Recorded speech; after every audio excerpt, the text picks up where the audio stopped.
Bonjour à tous, Shalom, Alléluia. Alors, j'aimerais aujourd'hui partager un passage, voilà, et éclairer certains sur ce passage. On va aller dans le livre des Proverbes, chapitre 15, au verset 33. Alors, la plupart des versions, à dire aussi, pour préciser la version Louis II surtout, qui est une très mauvaise traduction, dit au verset 33, chapitre 15 des Proverbes, « La crainte de l'Éternel enseigne la sagesse et l'humilité précède la gloire. » Alors moi, je ne dis pas l'Éternel en général, parce que c'est une mauvaise traduction. Voilà, on dit Yahweh. Voilà, c'est son vrai nom, Yahweh, le tétragramme. Bref. Ensuite, l'autre version, mieux traduit quand même, disent « La crainte de Yahweh est la discipline de la sagesse. Et l'humilité précède la gloire. » C'est pas trop mal. Ouais, c'est pas mal. Mais celle que je préfère, c'est la version André Chouraki, qui est beaucoup plus brute dans l'hébreu. Voilà. Et beaucoup plus proche d'ailleurs de la vraie traduction. Frémissement de Yahweh Adonai, discipline de sagesse, face à la gloire, l'humilité. Et je préfère vraiment, on va dire de loin, cette traduction. Même si elle est un peu brute, un peu bizarre, mais c'est comme ça que c'est dit, voilà, de manière plus proche de l'hébreu, la vraie traduction. Alors maintenant, on va aller plus dans l'hébreu. Je ne veux pas dire le verset en hébreu, moi-même de base je ne parle pas hébreu, hein. Je fais juste des recherches, le Seigneur me permet de creuser, c'est tout.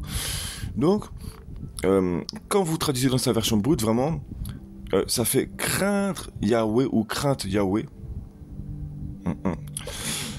Discipline, sagesse, face, gloire et humilité ou douceur. Bref, je traduis les deux sont bons. Humilité ou douceur. Bref.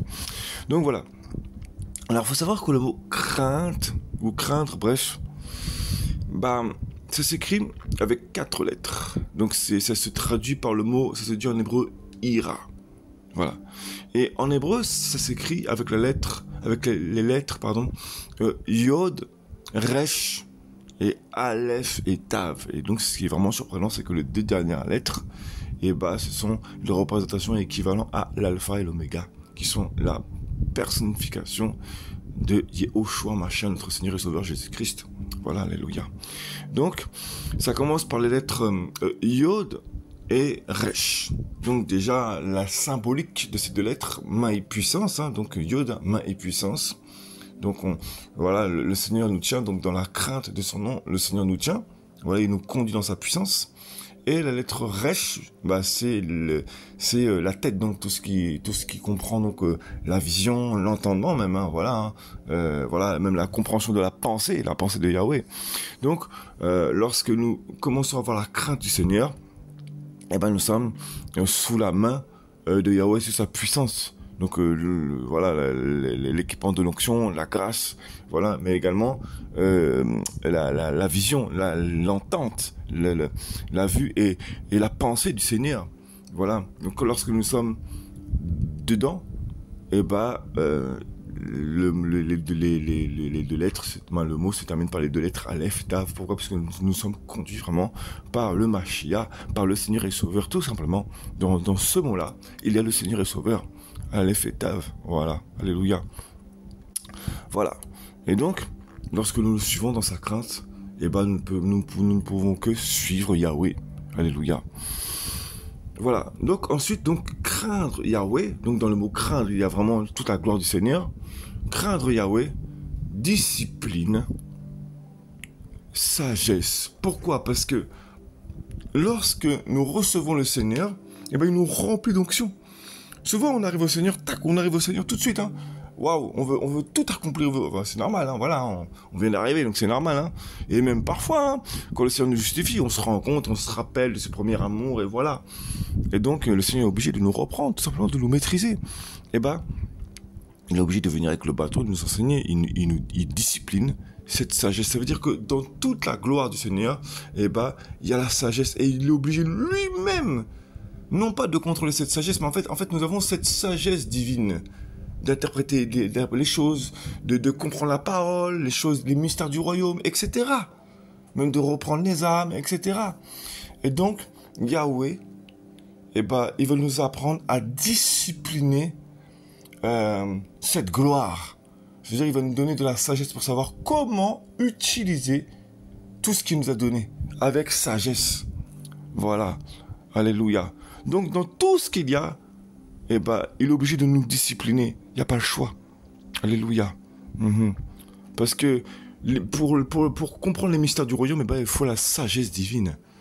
Alors, il y a la sagesse divine qui fait qu'on devient plus sage, mais aussi la sagesse divine, où il nous éduque. Il est obligé de nous enseigner lui-même par le cheminement, par la marche. Alléluia. Donc, discipline, sagesse, face. Pourquoi? Parce que nous avons différents traits de caractère. Dans le Seigneur, nous commençons ensuite à avoir un caractère. Pourquoi? Parce que nous avons une sagesse, alors nous commençons à vouloir avoir le caractère du Seigneur. Et il est obligé de nous reprendre, de dire non. Il est obligé de nous dire, moi, c'est ça mon caractère. Donc, il discipline ce caractère, ces différents caractères.